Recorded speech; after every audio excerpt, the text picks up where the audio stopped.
하나님의 말씀은 베드로전서 3장 8절 9절 말씀이 되겠습니다.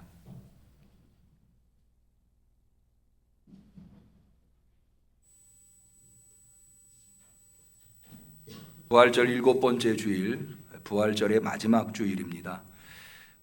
다음 주가 성령 강림절이거든요. 마지막 주일이면서 5월 또 마지막 주일, 그러면서 특별히 우리 교회가 속해 있는 성결교단이 정한 성결교회 주일에 사모하는 마음으로 대면으로 비대면으로 나와 예배드리시는 우리 성도님들에게 하나님께서 은혜의 말씀으로 주신 베드로전서 3장 8절 9절 말씀을 우리 한 마음이 되어서 같이 봉독하도록 하겠습니다. 마지막으로 말하노니 너희가 다 마음을 같이하여 체휼하며 형제를 사랑하며 불쌍히 여기며 겸손하며 악을 악으로 욕을 욕으로 갚지 말고 도리어 복을 빌라. 이를 위하여 너희가 부르심을 입었으니 이는 복을 유업으로 받게 하려 하심이라. 이는 하나님의 말씀입니다. 아멘.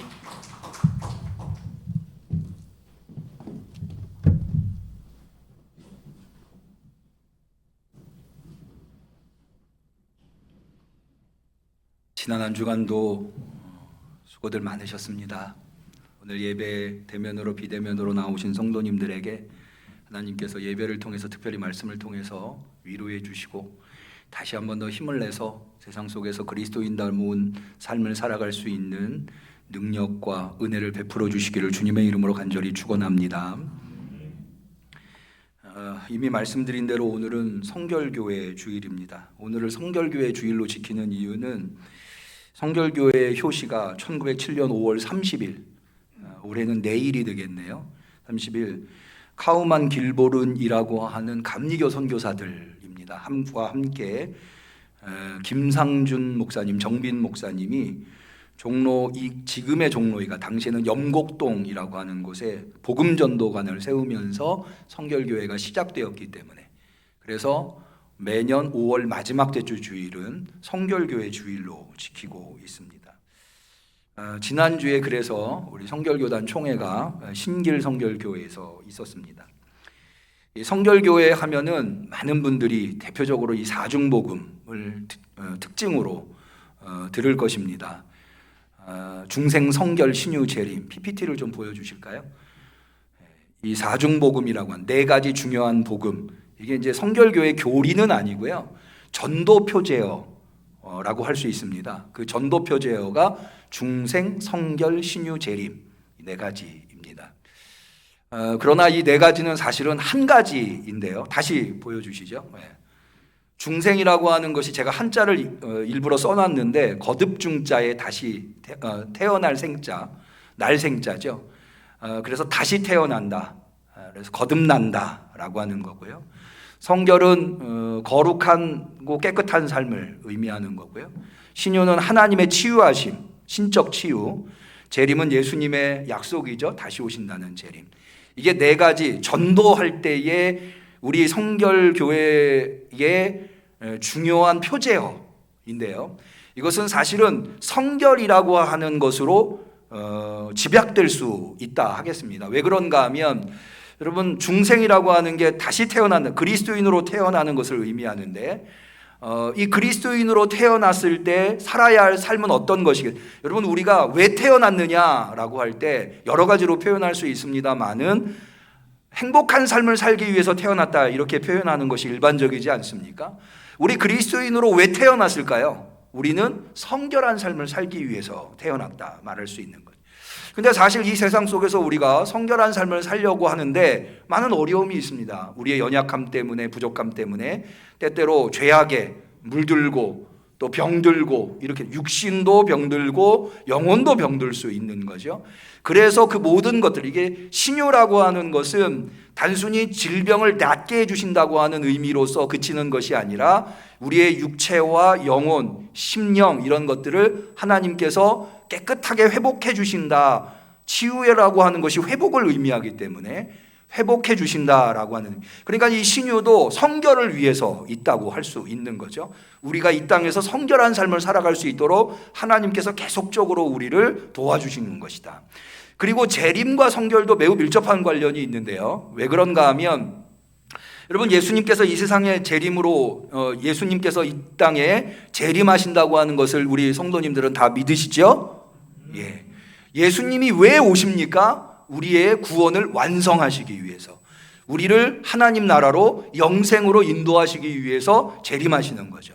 그러니까 그 재림은, 예수님의 재림은 성결한 삶, 이 땅에서 그리스도인다운 성결한 삶을 살아간 사람들만 얻을 수 있는 것이다. 이렇게, 그러니까 성결한 삶의 목표, 목적, 도착점이 예수님의 재림과 하나님의 나라에 들어가는 것이다. 이렇게 이야기할 수 있습니다. 그래서 이 사중복음이 네 가지 중요한 복음이지만, 중생도 중요한 복음이고 성결도 중요한 복음이고 신유와 재림 다 중요한 복음이지만, 이 중에서도 특별히 성결의 복음이 핵심이다. 성결을 위해서 중생하는 거고, 성결을 위해서 신유하시는 거고, 성결의 목표를 이루기 위해서 재림하시는 것이다.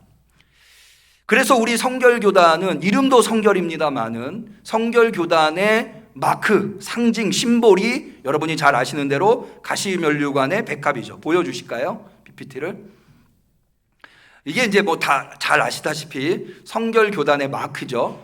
가운데 있는 게 백합입니다. 뭐 보시다. 백합은 순결을 상징하는 거죠. 예, 그래서 우리 성결이라고 하는 거, 순결, 거룩, 이게 다 비슷한 의미들인데, 성결교회를 상징하는, 그런데 백합으로만 그치지 않고 주변에 그림이 하나 더 있죠. 저걸 가시면류관, 예수님이 십자가를 지실 때 쓰신 가시면류관인데, 그 가시면류관이 백합을 둘러싸고 있는 거죠. 왜 가시면류관이 백합을 둘러싸고 있느냐? 우리가 순수하고 성결한 삶을 살아가기를 원하나, 그러나 사실 그렇게 사는 삶은 대단히 힘들고 어려운 삶이죠. 끝없는 고난과 역경이 우리를 흔들어 놓을 수 있는 거죠. 예수님이 그러셨던 것처럼.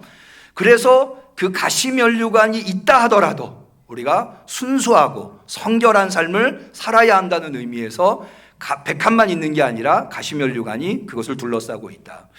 어떤 분은 그런 이야기를 하시더라고요. 이 백합이라고 하는 게 향기로운 꽃 중에 하나 아닙니까? 향기가 있는 꽃도 있고 없는 꽃도 있습니다만은 백합은 아주 좋은 향기를 내는데, 특별히 이 백합이 그 향기가 더 진할 때가 언제냐?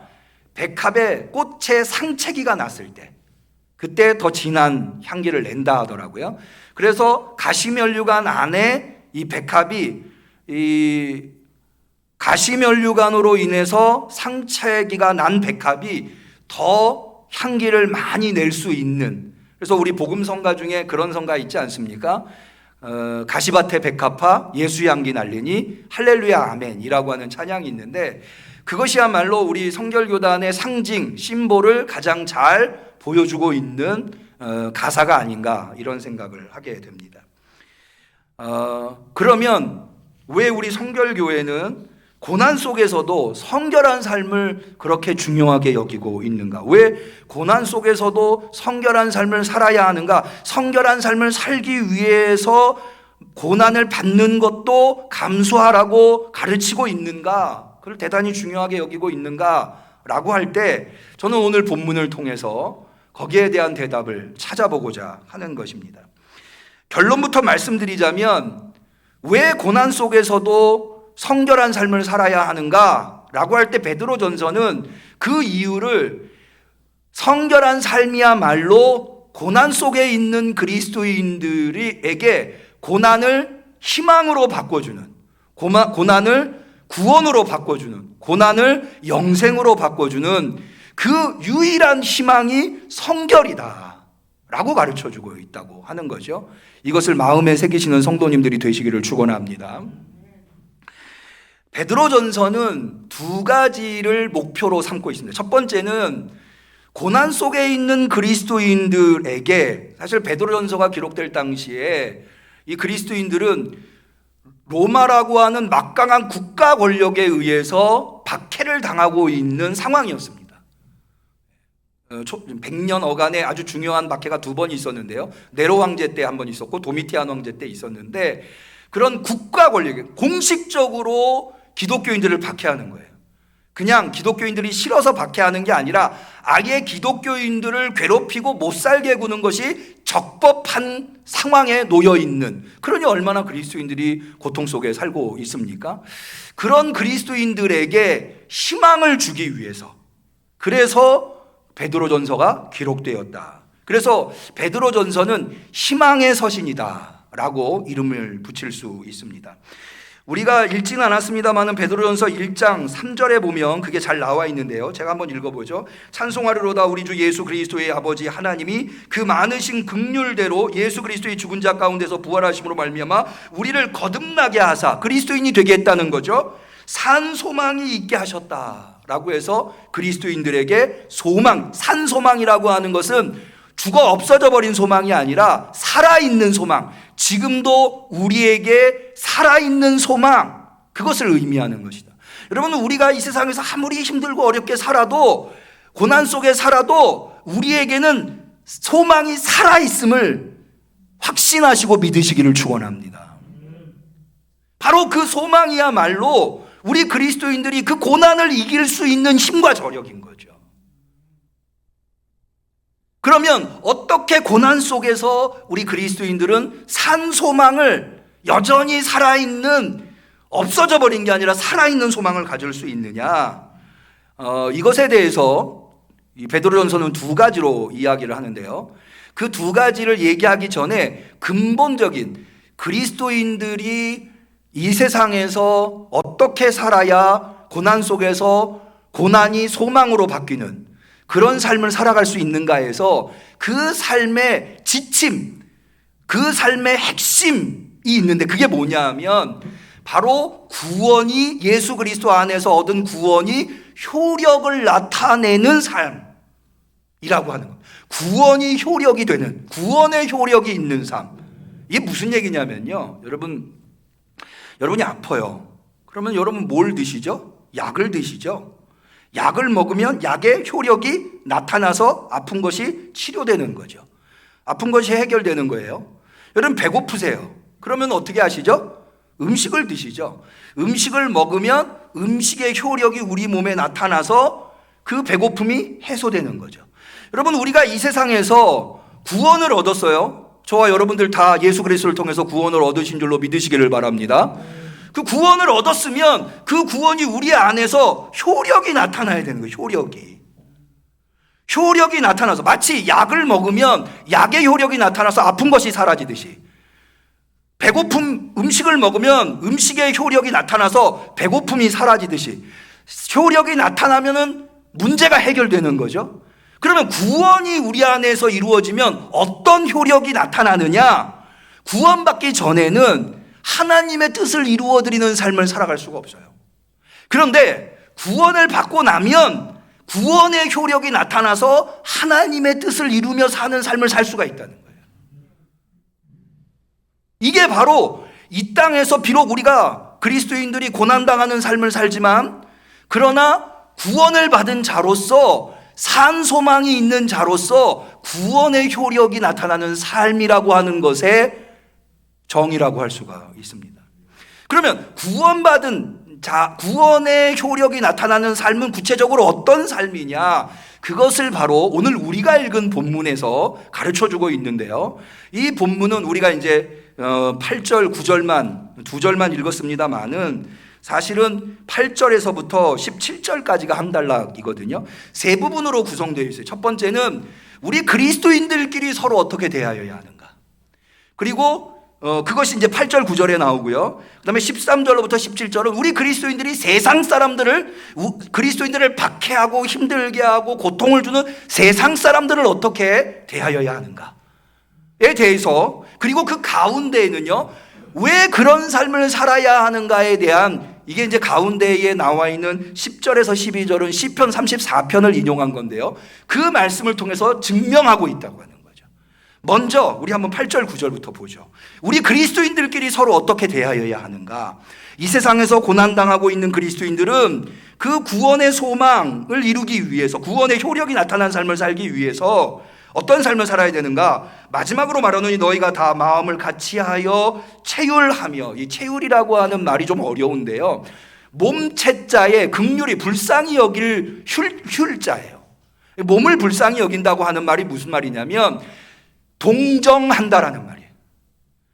그러니까는 실제로도 표준세 번역에 이것이 체휼하며가 동정하며라고 되어 있거든요. 우리가 서로를 동정하는 거예요. 아, 저 사람 참 힘들고 어렵겠구나 라고 생각해 주는 거. 그런 내용들이 다음으로는요, 형제를 사랑하며 불쌍히 여기며 겸손하며, 악을 악으로 욕을 욕으로 갚지 말고 도리어 복을 빌라. 이게 바로 성도들끼리 서로 대하는 태도예요. 여러분, 태도라고 하는 것은 굉장히 중요한 의미를 가지고 있어요. 태도라고 하는 것이 왜 중요한가 하면은요, 여러분 오늘 아침에 뭐 드셨어요? 여러분이 원하는 것을 드셨나요? 아니면은 그거를 생각하지 못했는데 그걸 드셨나요? 제가 왜 이 얘기를 하는가 하면, 우리 하루의 삶을 잘 반추해 보면 나름대로 아침에 일어나서 내가 오늘 뭐 해야 되겠다 계획이 있을 거예요. 그러나 사실 하루를 살고 나면 그 계획대로 살게 되는 경우가, 그렇게 되지 않는 경우도 흔하다는 거죠. 그러니까 우리의 삶이라고 하는 게 내 생각대로 되지 않는 부분들이 많아요. 그런데 태도라고 하는 것은 오롯이 나의 몫이에요. 대표적인 예로요, 이런 이야기가 있어요. 여러분 아우슈비츠 아시죠? 히틀러가 유대인들을 학살할 때 600만 명이나 학살했다고 하는 아주 참혹하기 그지없는 그 감옥이 수용소가 아우슈비츠죠. 아우슈비츠에서 살고 있는 사람들을 우리가 잠깐 생각해 보죠. 그들이 언제 일어나는지, 그들이 하루 동안 뭘 할지, 뭘 먹을지, 누구를 만날지 다 그들의 생각과는 아무 상관없이, 계획과는 아무 상관없이 이루어져 있는 거죠. 아우슈비츠에서 자기 생각대로 할 수 있는 건 아무것도 없어요. 그런데 오직 태도, 내가 오늘 내가 생각한 대로 살지 못한다 하더라도 그 삶을 내가 어떤 태도로 대할 것인가는 오롯이 나의 몫이라고 하는 거예요. 그래서 성경은요, 이 태도라고 하는 것을 대단히 중요하게 취급하고 있어요.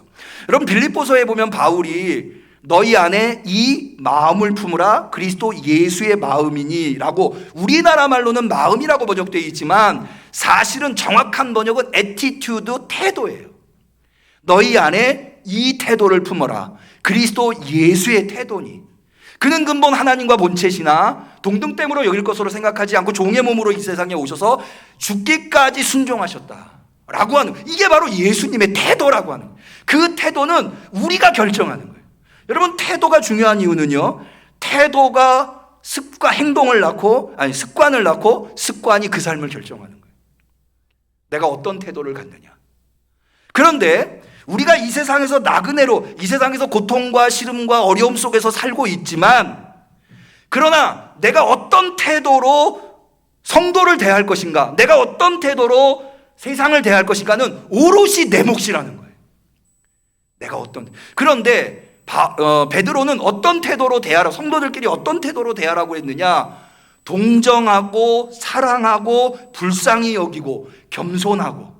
이게 뭐냐 하면, 여기에 담겨있는 근본적인 사상이 뭐냐 하면은요, 여러분 옆에 계신 분 잠깐 한번 얼굴 좀 보세요. 옆에 계신 분. 여러분 옆에 계신 분들이요, 나처럼, 여러분 여기 이 자리에 오시기까지 여러분 얼마나 수고하고 애쓰고 그 어려움들을 넘어서서 여기까지 오셨어요. 근데 나만 그런 게 아니에요. 내 옆에 있는 분도 그런 거예요. 내 옆에 있는 분도 이 땅에서 그리스도인으로 사시려고 나름대로 애쓰고 몸부림치고, 그래서 주일날 다 내려놓고 주 앞에 나와서 예배 드리는 거잖아요. 여러분 헌금도 마찬가지예요. 여러분 해보셔서 알잖아요. 헌금 한 푼이 쉬운 일입니까? 세상 사람들은 자기가 번 거 다 오롯이 자기를 위해서 쓰는데도 부족하다고 난리잖아요. 그런데 우리 그리스도인들은 거기에서 그 소중한 거를 눈물로 떼면서, 주님 앞에 받은 구원이 너무나 소중하기에, 감사하기에, 나 쓸 것도 없고 부족하지만 하나님 앞에 드리는 그 마음, 그렇게 살아오신 분들이에요. 그냥 계신 분들이 아니라고요. 그러니 우리가 서로 어떻게 대해야 되겠어요? 같이 천성을 향해서 가느라 고생하고 힘쓰고 애쓰는 서로가, 적어도 서로한테, 성도들끼리는 위로해주고 품어주고 이해해주고, 그래야 그래야 이 천성의 길을, 이 힘들고 어려운 고난의 길을 끝까지 갈 수 있지 않겠어요? 우리 성도들 그럴 수 있게 되기를 축원합니다. 그게 바로 성결이에요. 서로 사랑하는, 서로 불쌍히 여기는 거예요. 서로 동정하는 거예요. 얼마나 힘들었을까? 얼마나 애썼을까? 그런 생각, 그게 성결이거든요. 세상은 어떻게 대하여야 할까요? 세 가지예요. 자, 우리 15절부터 한번 보죠. 너희 마음에 그리스도를 주로 삼아 거룩하게 하고. 여러분, 우리 마음에, 여러분 마음에 누가 계세요? 그리스도 계시죠? 여러분 그리스도를 주로 고백하시죠? 그러면 거룩해야 돼요. 이게 왜 중요하냐면요, 여러분 세상 거룩한가요? 안 거룩해요. 얼마나 죄악이, 뿐만 아니라 세상은 얼마나 그리스도인들을 못 살게 굽니까? 자기들은 함부로 죄짓고, 자기들은 함부로 살면서 그리스도인이 조금만 뭐 잘못하면 그냥 그걸 가지고 비난하고 욕하고 그러잖아요. 그런데 세상이 그렇다고 해서 우리도 그러면 안 된다는 거예요. 세상이 아무리 그래도 우리 안에 누가 계시니까? 그리스도가 주로 계시잖아요. 여러분 안에 그리스도가 주로 계신 줄로 믿습니다. 그렇다면 그렇게 살면 안 되는 거예요. 아무리 힘들게 해도. 누가 우리 힘들게 하잖아요. 그러면 우리도 인간이잖아요. 그러니까는 막 나도 악하게 하고 싶은 생각이 들어요. 근데 그러면 안 된다는 거예요. 우리는 어느 순간에든지 거룩해야 된다는 거예요. 두 번째는 뭐냐면, 자 보세요. 그 다음에 15절. 너희 속에 있는 소망에 관한 이유를 묻는 자에게. 여러분 아까 말씀드렸죠. 베드로전서가 소망의 복음이라, 소망의 서신이라고. 우리 그리스도인들이 왜 그렇게 세상이 악하게 굴어도 우리는 거룩하게 살아야 돼요? 왜 우리가 서로 이렇게 사랑하며 동정하며 위하며 살아야 돼요? 우리한테는 뭐가 있으니까? 소망이 있으니까. 그러니까 세상 사람들은 우리의 삶을 이해 못하는 거예요. 세상 사람들이 물어보겠죠. 야, 내가 너한테 그렇게 악하게 했는데 왜 너는 나한테 안 하냐? 자기도 자기가 악하게 한 거 아니까. 그러면 우리는 대답할 걸 준비. 그 이유는 말이야, 나한테는 천국의 소망이 있거든. 할렐루야. 그 사람들은 없잖아요. 사실 그 사람들 불쌍한 사람들이에요. 자기 잘났다고 살아가지만 결국에는 멸망으로 떨어질 수밖에 없는 길을 가고 있는 사람들이에요. 근데 우리한테는 소망이 있잖아요. 그러니까 이거를 설명해 줄 수 있어야 되는 거예요. 전도하는 거죠. 전도의 기회를 얻는 거예요. 여러분 왜 우리가 거룩해야 되고 왜 그들에게 우리가 선을 행하여야 되나? 자 16절 볼까요? 선한 양심을 가지라. 이는 그리스도 안에 있는 너희의 선행을 욕하는 자들로 그 비방하는 일에 부끄러움을 당하게 하려 합니다. 그들은 우리한테 악하게 굴어도 우리는 그들한테 선을 행하여야 한다는 거예요. 그러면 어떤 현상이 일어나느냐? 그들이 의아해야겠죠. 왜 쟤들은 저러지? 왜 그리스도인들은 저러지? 자기들이 생각하는 것과 전혀 딴판의 반응을 보이니까, 태도를 보이니까 넌 왜 그러냐 물어보게 되면 내가 그런 건 나한테 하늘 소망이 있기 때문이야. 그렇게 설명할 수 있어야 돼. 전도의 기회가 그래서 생기는 거예요. 여러분 우리가 선을 행하고 왜 거룩하게 되어야 하는가? 그 죄로 죽을 수밖에 없는 사람들한테 예수님 만나게 하려고. 예수님 만나게 하려고. 그래서 오늘 제가 여러분 주보에 전도 카드 받으셨죠? 예. 이때가 소중하구나. 성결교회 이제 또 설명드리겠습니다만은 우리 성결교회는 아까도 사중복음이 뭐라고요? 전도 표제예요. 전도할 때 머릿속에 담고 있었던 것이 중생 성결 신유 재림. 저 사람 거듭나게 해야지. 성결한 삶을 살게 해야지. 하나님 저 사람 깨끗한 삶을 살 수 있도록 도와주세요. 신유. 주님이 오시는 그날까지 그 구원을 놓치지 않게 해주세요. 재림.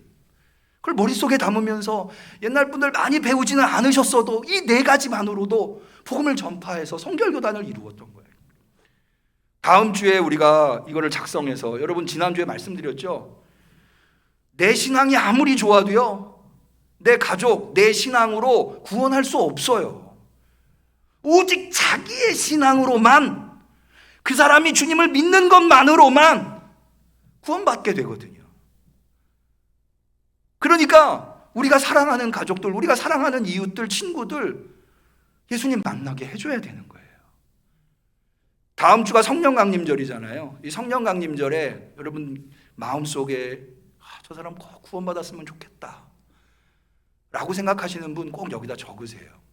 한 분이 아니라 여러 장 가져가셔서 똑같은 거 2개인데요. 작성하셔서 하나는 본인이 갖고 기도하시고 소망을 말해줄 기회를 하나님 주옵소서 기도하시면서 또 한 장은 교회에다가 다음 주에 여러분 성령 강림절에 이걸 하는 게 중요한 이유가 예수님 말씀을 부활하신 예수님이 그러셨잖아요.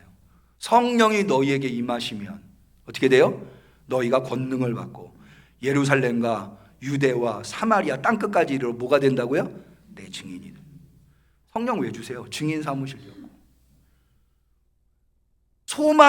산 소망이 우리 안에 있으면 그거를 궁금해하는, 그거를 의아해하는 세상 사람들한테 설명할 수 있는 기회를 얻어야 되는. 그러니까 이렇게 정리해야 하는 거죠. 성도들끼리는 어떻게 하느냐? 서로 사랑하고 위해주고 동정해주고 불쌍히 여겨주고 이끌어주고. 세상에 대해서는 어떻게 하느냐? 선한 삶을, 그들이 아무리 악하게 대해도 선하게, 그러면서 우리의 거룩성을 지키면서 세상에 복음을 전할 수 있는, 아무리 힘들고 어려워도 그렇게 살아갈 때 그 고난이 결국에는 소망으로 바뀌고 구원으로, 천국으로, 영생으로 인도하게 돼요. 그러니까 이 성결이라고 하는 거는요, 제가 이걸 이렇게 쭉 보면서 어떤 결론에 이르렀느냐? 성결은 소망이다. 한번 따라해 보실까요? 성결은 소망이다. 한 번 더 합니다. 성결이는 소망입니다. 성결은 소망이에요.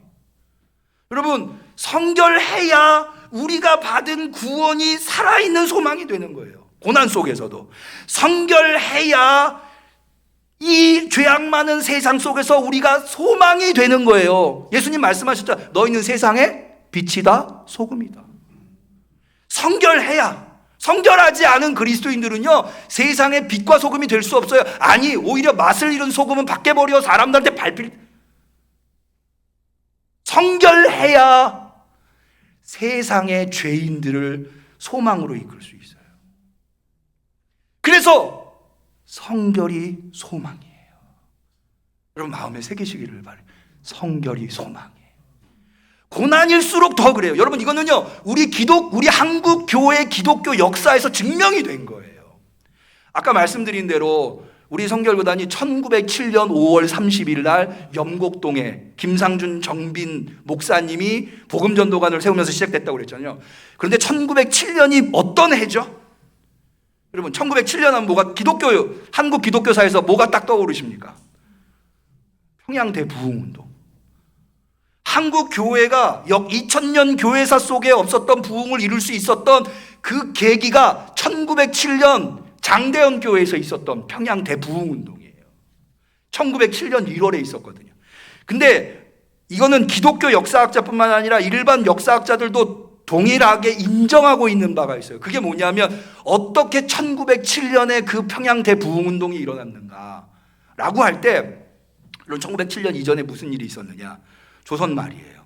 이 한반도 땅에 희망이 없는 거예요.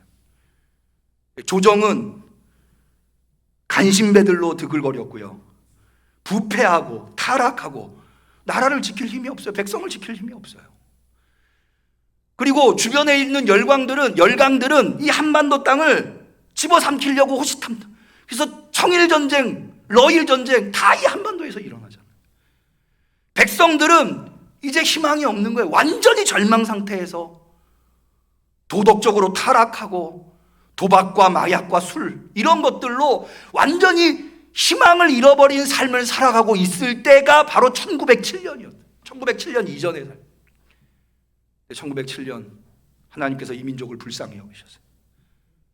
그리고는 평양 대부흥운동을, 성령을 강력하게 주셔서 대부흥운동을 일으키고. 그래서요, 여러분 장대현 교회에서 일어난 이 평양 대부흥운동은 무슨 운동이었는지 아세요? 회개운동이었어요. 철저하게 하나님 앞에서, 하나님 우리가 잘못했습니다. 우리가 희망이 없다고 함부로 살았습니다. 여러분 간혹 보면 이게 한국 기독교가요, 술 못하게 하고 담배 못하게 하는, 성경에 담배 피지 말라는 얘기가 어디 있냐. 근데 그렇게 철저하게 술이나 담배를 금하는 이유가 있어요. 그리고 지금은 그렇지 않습니다만은 제가 제주도를 갔더니요, 제주 제일교회가 지금도 그런지 모르겠지만 이게 니은자로 되어 있더라고요. 그래서 이쪽 출입구가 있고 이쪽 출입구가 있고 이쪽 출입구가 있어요. 목사님 강대상은 가운데 있어요. 그 꼭지점에 있어요. 그래서 이쪽은 왼쪽은 여성 성도들이 앉는데 오른쪽은 남성. 그래서 서로 성도들끼리는 못 봐요. 목사님만 봐요. 나갈 때도 들어온 문으로 나가는, 만날 일이 없는 거죠. 그러니까 왜 그렇게 철저하게 그렇게 했느냐? 바로 1907년 장대현 교회에서 회개운동으로, 그 회개운동이 뭐냐 하면 도덕성 회복운동이었거든요. 성령의 강력한 역사 속에서. 그래서 이게 들불처럼 퍼져나간 거예요. 그리고는 이게 전국적으로 퍼져나가다가 영곡동, 아까 얘기한 대로 이 한반도 땅의 중심 종로 2가, 거기에 김상준 정빈 목사님이 복음전도관을 세우고, 이 성령 받아서 도덕성 회복, 성결한 삶을 사는 것이 얼마나 중요한가, 이 민족의 희망이 이거구나 생각을 해서 열정적으로 복음을 전하다가 생겨난 게 바로 이 성결교회예요. 어떤 교단을 만들려고 처음부터 했던 게, 여러분 영곡동에 1907년 5월 30일 날 세운 이름이 뭐라고요? 복음 전도관. 그게 성결교회의 효시예요. 여러분, 그렇게 성결교회는 시작됐어요. 이 암울한 민족에게 희망을 주려고 하나님께서 성결교회를 세우신 거예요. 여러분은 하나님의 희망이세요. 우리 성결교회 성도들은 민족의 희망이세요. 여러분, 우리 응암교회는 이 지역의 희망인 줄로 믿으시기를 바라요. 오늘날 한국 사회가 어떤가요? 누구나 다 말하잖아요. 얼마나 죄악이 관영한 사회. 희망을 주기 위해서 성결이 필요한 거예요. 오늘 성결교회 주일을 맞이해서 우리가 살펴봤었던 베드로전서에 나와 있는 우리가 하나님에 대해서, 성도들에 대해서, 세상에 대해서 어떻게 해야 하는가, 이런 것들이 사실 우리 교단의 헌법 안에 잘 나와 있어요. 오늘 성결교회 주일이니까 요거 한번 잠깐 살펴보죠. 성결교회 주일이니까.